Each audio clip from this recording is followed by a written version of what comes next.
Thank you very much, Linda. Thank you. Hey, everybody. Thank you so much for coming out and spending your afternoon with us. Really excited to have you all here, and I'm excited to be here as well. The topic today is customer experience. And the reason why we focused our roadshow, this is the sixth city we've been in, this is the end of our roadshow. The reason why we focused on customer experience is this. That's the end result of all this technology. That's the end result of communications, is building a great customer experience, because at the end of the day, that's the most defensible business asset that we have, happy customers. So let's talk about a few of our customers and some of the people you're going to meet today who are doing some really interesting things with customer experience. So Hyatt, really cool use case. They let people staying in Hyatt hotels text from in the room saying, I need more toilet paper. And let the facility staff immediately deliver you whatever you need. And a bunch of other cool use cases there. What else? Trulia, really cool. If you're a renter or a homeowner or a home buyer and you're looking to rent or buy a place, they will connect you in real time with an agent who can help you with your search. Other use cases, StubHub is connecting ticket buyers and ticket sellers via communications to get that ticket delivered in real time.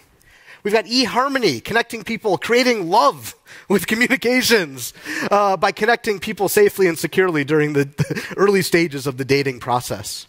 And we're going to hear today also from Lyft, who's connecting riders and drivers safely via the power of communications. And there's a common thread among all of these people, in addition to the fact that they are creating great customer experiences using communication. All these companies represent a common thread. They're software people. They're people who believe in the power of software to build a better customer experience, to build a better product, and to build a better company. And we're here in San Francisco today, right? We all know within blocks of us, some of the most innovative software companies, innovative software people are around us innovating every day. And the good news for all of us is that now is the best time ever to be software people.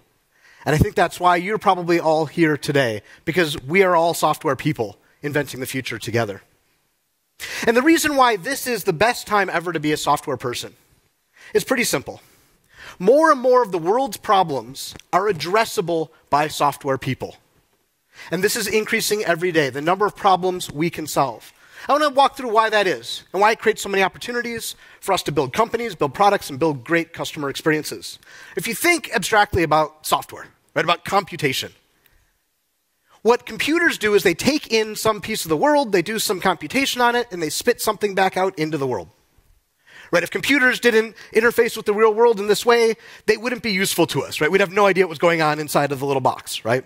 So this is how all computers, this is how all computation works. And as we've built more and more sophisticated computers, we've taken more and more sophisticated parts of the world and been able to compute on them, right? It started with punch cards and teletypes, then keyboards and laser printers, then audio and video, and you start to see this interesting history of computers emerge. What started in the 50s and 60s, for the first 2 decades of computers, as numerical problems, right? Crunching numbers, calculating missile trajectories, calculating census data, right? Those are the first use cases, right? Then we added those keyboards and those laser printers, and the next 2 decades, the 70s and 80s, were about solving textual problems. And we got word processors, and we got spreadsheets, and a PC on every office desk, right? And then the next 2 decades, the 90s and 2000s were about solving multimedia, right? Audio and video into computers, operate on them, and spit them back out into the real world. And you get Jurassic Park, and you get YouTube, and you get MP3s, right? We're able to deal with media problems. And now what's so exciting is I believe we're entering the next phase of computation, and I think we're going to spend the next 2 decades solving the everything else problems. And this is why it's the best time ever to be a software person. So if you go back to that abstraction of software, right? Sensors, sensing some part of the real world, bringing it into the domain of software, doing software on it, and then actuating something back out into the real world. That's the model. And what we see today is a rapid proliferation of the number of sensors, the number of actuators out in the real world that bring more problems into the domain of computation, right? Our smartphones are the are the biggest, are the biggest reason for this. Because every smartphone is connected to the internet 24/7, and it's just a collection of sensors and actuators that are programmable by software people, either in the cloud or on the device itself, right? But there's an interesting trend that goes on beyond just the smartphones into all of the sensors and actuators that we're putting out into the world, connecting to the internet, and making available for us to solve more and more problems, right? And there's a trend here, and the trend here is that people who are doing this are using hardware minimally as this bridge between the physical world and the world of software. And minimizing the hardware aspects of these solutions preserves the flexibility of software. So that sounds very abstract. Let me walk you through a few examples. I think you'll get my point. How many of you have a cable remote that looks something like this? Right? And they actually advertise it's got like 170 keys, right? And Progress is when they have the 180 key version, right? That's what hardware people do, right? Because they design and they build it and it rolls off an assembly line with all of this stuff, right? But when software people go about solving the problem of TV, what do? Right? Here's the Apple TV remote.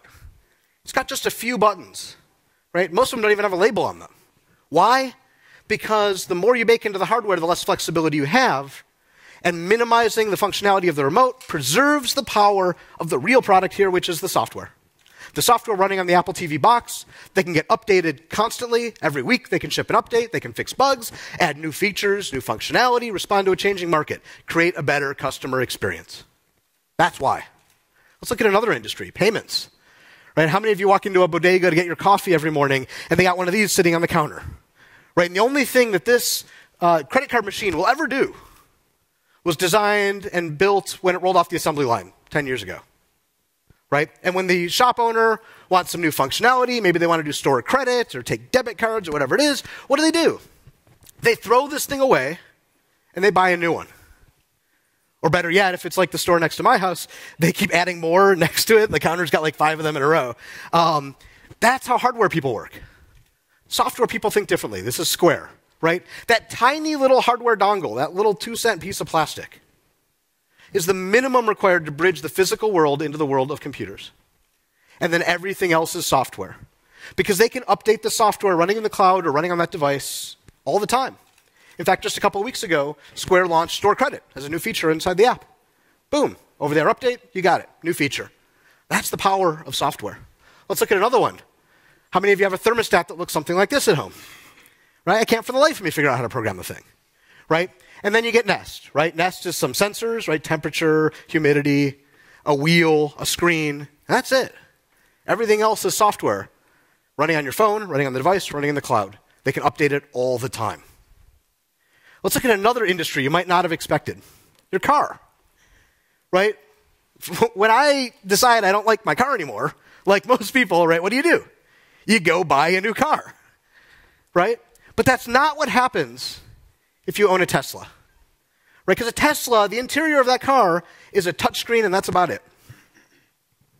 And they get software updates over the air. And people I know who own Teslas say, yeah, I got in my car this morning and I got an over-the-air update and it said, hey, welcome to your new car. Here are all the new features we added last night. How cool is that? Right? Adding new features, new functionality. But it's even better than that. Remember when Tesla had their little PR fiasco last year with they hit a rock or something on the freeway and there was a fire, right? And the whole PR thing, right? If that was General Motors, right, they would have recalled 1 million cars. It would have cost them a ton of money. What did Tesla do? They issued a software update. It raises the ride height of the car by 2 inches at highway speeds. Done. That's the power of software. Isn't that amazing? Your car, right? Let's look at another thing. This is the most popular phone in the world, the Nokia whatever 100 series. Most popular phone in the world in 2006 when the iPhone launched, right? And Steve Jobs comes along and he launches the iPhone. He says, guess what? We got rid of the keyboard. And everyone was, kind of up in arms about this, right? And he said, the reason why is that the keyboard just gets in the way. It's not flexible enough, right? By turning the keyboard into software, they could make it adaptable to what the software needed. They could update it all the time. They could get rid of it if the app doesn't need it. And when it is needed, they can pull it up. They can add new languages. They can add Unicode. They can do all sorts of magical things. Because now it's in the realm of software. So that's in the consumer space. Let's look at the enterprise space. So this is the most recent, top-of-the-line phone that Cisco offers for your desk in your office. Right, it's got all those buttons. It's got screen. It's got all this stuff on it, right? And I know what you're saying. Like, how can you call Cisco not software people? Right? They employ 30,000 software developers. Right? How can you say they're not software people? Well, I can say this, and I'm going to do my best Jeff Foxworthy impersonation. You might not be software people when. This is how you scale that out. That's not photoshopped. That's a product photo from the Cisco website. Right? You can tell it's just a different way of thinking, that hardware-centric mentality versus people who cherish the flexibility and the agility that you get with software that you can update constantly to build a better experience. Those of us who are software people know that the best telephone would preserve all the flexibility of software, would be the minimum amount required to bridge the physical world into the world of software. A speaker and a microphone. That's the ideal telephone. Right? That's the minimum you need to bridge the physical world of audio vibrations into a computer. And everything else is software. Everything else you want to be as flexible as possible so that you can adapt, you can change, you can be agile. That minimalism in hardware, right, that preserves the flexibility of software. And that's the name of the game. And that's what we see going on and what software people are doing out in the world every day in expanding the reach of what we as software people can do, what problems we can solve, what markets we can address. That's what's so exciting. And part of what's exciting about software, right, because you can move fast, because you can iterate quickly, because you can ship every day and listen to your customers, is software companies and software people have the opportunity to build these great customer experiences. And that's why software is so important. That's why we're here today. There's one realm of our business that surprised me, right? We started Twilio as a platform. And our customers often show us where our technology is most useful, most valuable. And one of the areas that we have found customers doing the most amazing work is in the contact center. And what surprised us the most is how far the legacy is from what we would all consider to be the future of software. Let me walk you through how this works. And I know many of you may not have a call center yet today, but I think it's so illustrative and so interesting to see this industry and how important this is. Because if you think about it, for any company that operates some sort of contact center, be it for sales, be it for customer support, right, these are your most important customer interactions. If you're trying to close a sale, if you're trying to help a customer when they're angry at you because your product isn't doing what they want it to do, right, these are the most important touch points you have, the most important aspects of your customer experience. Yet so many companies trust these critical touch points to really bad technology. Let me show you why. So if you've got a call center, and you might say, this is our brand new, we just introduced our call center. We just introduced it 3 years ago, right? Because that's pretty recent in the age of hardware, right? When your CFO makes you amortize it for 10 years, right? So 3 years is your brand new call center. Well, it takes 2 years to actually buy and implement a call center.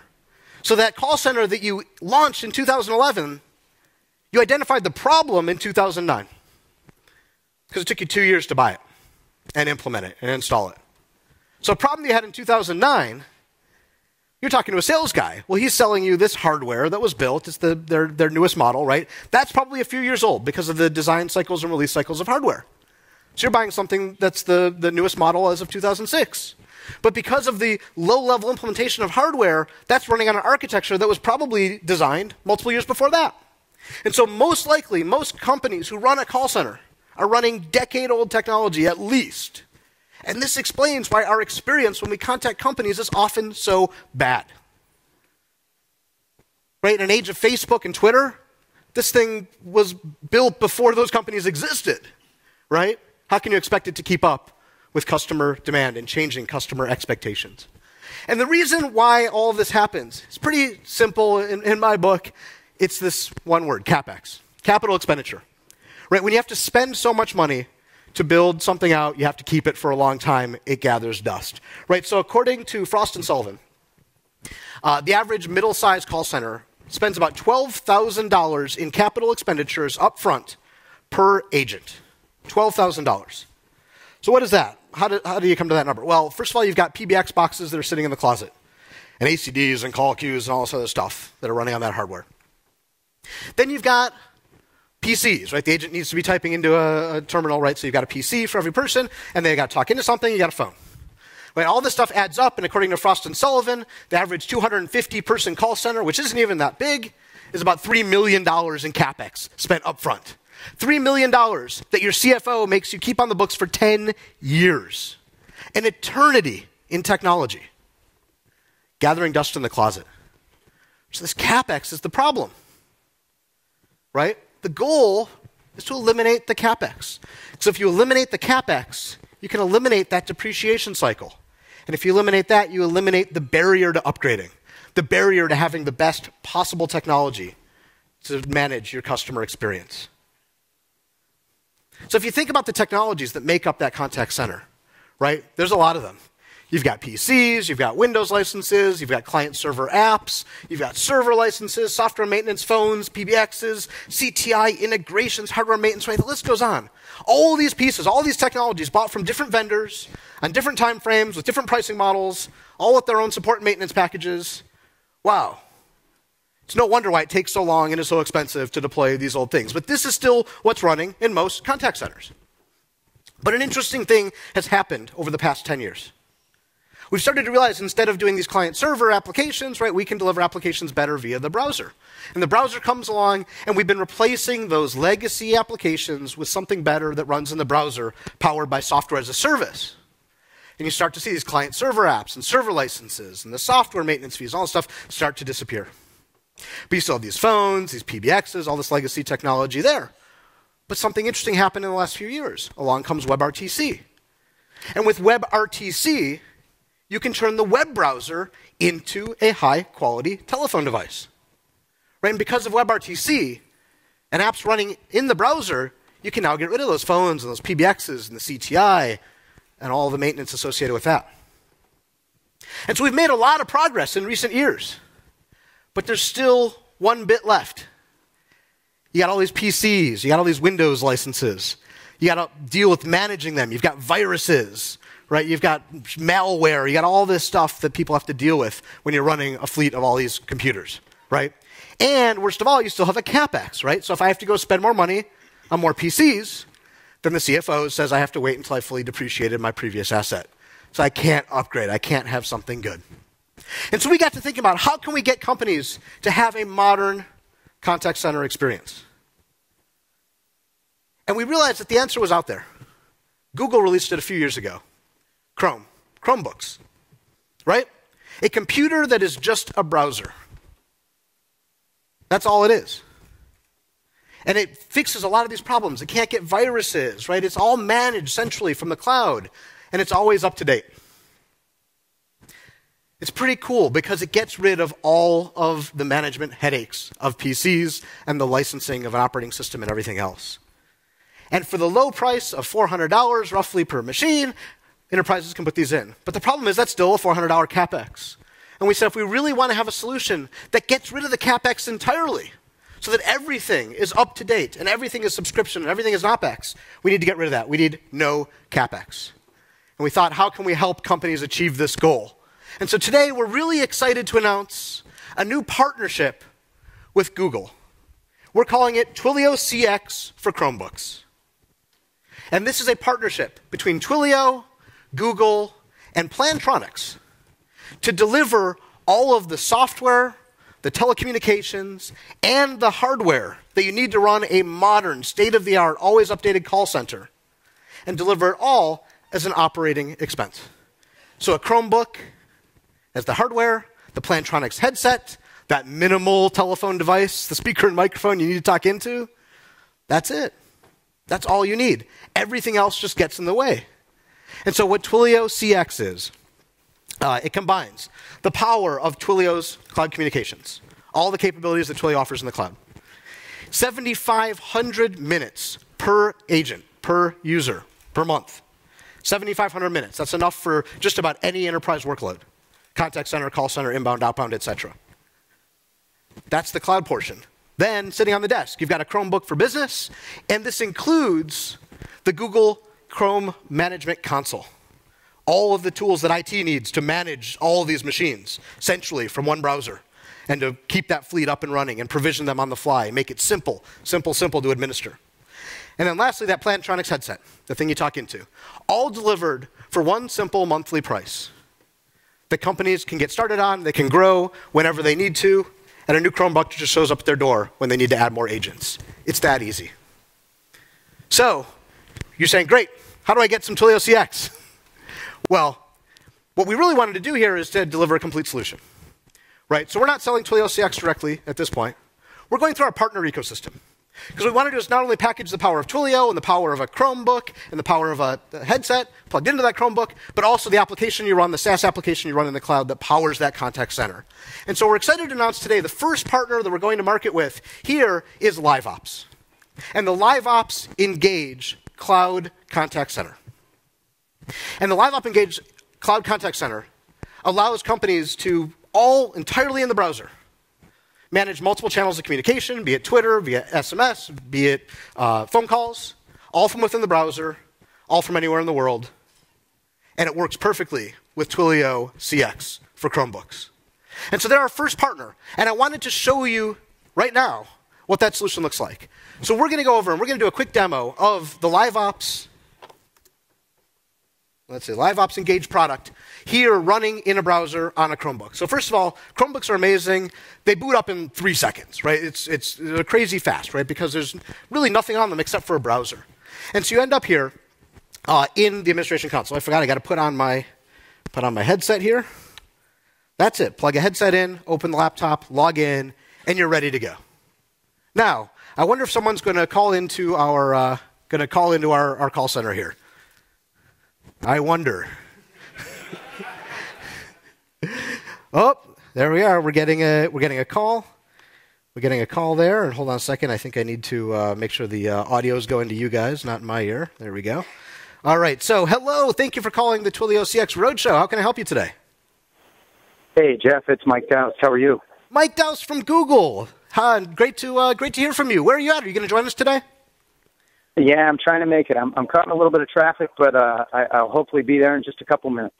All right, great. We'll look forward to seeing you soon. All right, so there's a sample call, live call occurring in the browser with WebRTC in the LiveOps Engage platform. And so that's as easy as it is, right? You just load a URL and your call center is live. That's part of the benefit of running a contact center in the browser, right? But what's the other benefit, right? In that old world of hardware, if you needed to add more people, you had a seasonal workload, you had a major product launch, some reason like that, you would have to go provision more lines from a carrier. You had to drop more boxes in, add more phones, add more PCs, add more software licenses, the whole thing. But in the new world, all we do is drop in another Chromebook, open the lid, plug in the headset, and start talking. So we're going to do just that. We're going to add another agent to our installation here. So I wanted to introduce up Ann Roxtel, the Chief Marketing Officer of LiveOps, who's going to be our second agent. Welcome, Ann. Thank you. It's great to be here. So we're going to show you how easy it is to add an agent. And this could be from anywhere around the world. You just turn on your Chromebook and you log in, and that's it. You're ready to go. So as Jeff mentioned, in addition to voice, to deliver a great customer experience today, what do our customers communicate on? It's not just calls, which is important still, but they're emailing, they're doing web chats. For those of us who are social medially addicted, probably is the right word, you're tweeting, you're Facebooking, and many people like texting, inbound and outbound. So what you have in front of you is a multi-channel cloud-based contact center in a box. So an agent literally can be a super agent nowadays. And at his or her disposal is all those channels. And most importantly, because it's a RESTful architecture, for those who are completely geeks, you can easily integrate into CRM. So we are integrated with via CTI, via Salesforce, as well as Microsoft and a variety of other CRM solutions in the back end. So when somebody tweets, I do a record pop. When somebody calls, we do a record pop. The whole concept is that you want your agent to be really productive. They know immediately everything about this customer. And right now I have Mike's information up there, and you can see that I actually have Mike's mobile number, email, Twitter, Facebook. So I can do inbound, outbound communications very seamlessly without losing track of a current interaction that I have on. And I also at a glance can see Mike's past interaction history. I can even bring in transaction history. So talk about amazing customer experience. It starts in many ways with an agent who is fully empowered to do their job. So I'm going to go ahead and check to see, well, let's take a look. Are there any non-voice related information that I can pull up? Well, let's see here. We have Mike right there. And Mike just mentioned that, okay, he's on his way to San Francisco, and I can actually accept that the tweet and actually go in there and reply to the tweet. So in one fell swoop, I can go through this agent console and say, hey, glad it worked out. And I can even, in some ways, append using knowledge base and templates. And if it's something about a campaign that we're running, you can easily append that information. So there are lots of templates people can use. You can dispose the call and actually acknowledge the fact that this is a customer support call, whatever the case might be. So you can pull out that history with all the right information and send that out there. Okay? So I just did that. And at the same time, if Mike, in this case, is really important to us, so I really want to be able to engage him and give him a call back to double check. And I can do that without losing track of my current interaction. So I just pivoted from a public channel to a private channel. And just kind of give you some idea, this platform that you see in front of you is actually available global. We have 6 contact centers around the world. So your agent, frankly, can be logging onto a web browser using Twilio, using LiveOps, and get to work from anywhere around the world. And today, this is not actually a pipe dream. So I actually have 8 contact centers from Salesforce running on this platform. I have Symantec, Electronic Art, most importantly, Pizza Hut. Pizza Hut. So you don't want to miss any calls. Believe it or not, Super Bowl weekend is the busiest weekend for these guys. So they have to be able to scale up. So this platform here, because it's cloud-based, as Jeff mentioned, it scales very efficiently. And most importantly, has security as well. So for people that have to take credit card information, like PCI compliance or healthcare for HIPAA, all that information and security compliance measures are built into the physical as well as the cyber infrastructure layer. So this is ready to go, and you pay for what you need. And with the Twilio CX for Chromebooks bundle, now you don't even have to pay for the capital expenditure. It's pay as you go in the truest sense. So I just want to come back to this and actually give Mike a call. And just to make sure that, he's a really important customer of ours, that he's going to be, all happy and taken care of. So here we go. Oh, I may have ended the call. Okay, well, guess I won't talk to Mike, so my trigger happy finger gone a little too fast. But the point is, I can actually engage with Mike as well. So I believe Mike is in the audience. Mike, did you make it? So, yeah. Welcome, Mike. So as you guys see, this amazing customer experience is actually real, can be delivered today, and it's all software-based. And Mike is here to explain how Chromebooks play a critical role in enabling this work anywhere and happy agent and happy customer scenario. Great. Thanks, Ann. Really appreciate it. And Jeff and the Twilio team, thank you very much for having us join you here today for this exciting launch of the partnership. We couldn't be more excited from the Google and the Chrome team about the contact center space. Chrome, much like Twilio, developed years ago to really challenge the way legacy operating systems were both managing hardware as well as the applications that reside in those environments. We think the contact center space is a perfect solution area for a lot of the main benefits that Chromebooks and Chrome OS bring, some of which you saw in the demo today. A few of those just to outline, speed. So gone are the days of, sitting down at your home office or your work desk, pressing the on button, going to grab a cup of coffee, coming back, logging in, checking your voicemail. With Chrome OS, 8 seconds or less, you're up and running, you're productive, you're a contact center agent, you are talking to your customers and being productive, getting ROI right out of the bat. Simplicity. So simplicity for the contact center agent. If you can navigate and utilize a Chrome browser, you can use a Chromebook. So we see this tremendous ROI where you can get these out into the field and people can be up and running with little or no training. Simplicity for IT administrators, right? You know, Jeff alluded to the management console. So there's a management layer here, all cloud-based, that IT can manage, you know, what's done on these devices, the applications that reside in them, and push content as needed. No longer need to worry about viruses. You can't download any executables on these devices. There's no attack vectors. Every 6 weeks, there's an update to the device that you and IT can decide to take, or you can put that on your end users. No more 3-year upgrade cycles, right? Some of these devices, we've actually seen the battery life get better over time. So think about that. Totally different mindset. And then the last piece is cost effective, right? In many cases, these devices are a third or a quarter of the cost of devices that are being deployed, and some of the numbers that Jeff had shown. And with Moore's Law, those devices are just coming down and down. And so whether you're a 10-person SMB contact center or a 10,000-unit contact center, these devices just fit. So again, we're really excited about this partnership. You know, with the combined partnership with Twilio and LiveOps, we see something that we think can exceed demands, and look forward to chatting with all of you and networking later today. So appreciate it. Thank you very much, Mike. Right. Thanks, Jeff. Thank you very much, Ann. Thank you.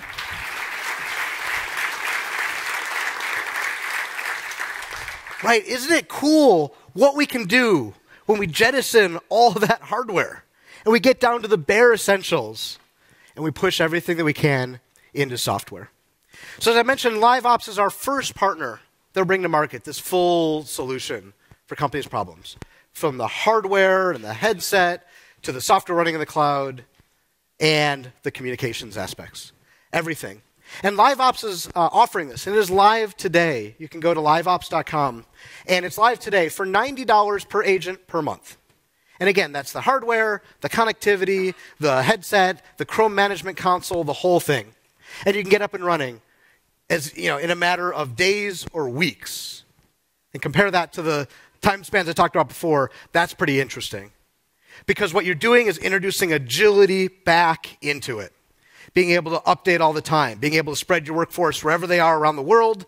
And if you spill a coffee into one of these things, you just pull up another one. It's amazing. In fact, we're so excited about this, we made a little commercial. Let's watch it now. A typical contact center takes at least 12 to 18 months to implement and costs a minimum of $3 million, with upfront expenses that depreciate over a period of 10 years. Which means your most important customer interactions are probably handled by decade-old technology. So, how can you expect it to keep up with rapidly advancing customer expectations? By not being a typical contact center. By running your communications entirely in the cloud. Always up to date and getting better every day. Simple to administer and right in your agent's browser. Hey John, looks like your account is having problems again. Let's get this fixed. From unboxing to customer interaction in less than 30 seconds. That's Twilio CX for Chromebooks. Right, so as technologists, we get excited by orders of magnitude. And when I see it going from years to 30 seconds, that is really cool. That's why we're so excited. And this is just one of the ways in which software is redefining how we can build better customer experiences, the contact center. But the rest of the day, we're here to hear about many other ways in which software and communications are helping us build great customer experiences. So I'm really excited that you're here. Please enjoy the rest of your day. Please talk to all the Twilions who are here and ask any questions that you have. We're happy to answer them. To get on with the show and to get on with our the rest of the afternoon, I want to reintroduce back up Linda Smith, the Chief Marketing Officer of Twilio. Thank you very much. I hope you guys all have a great day.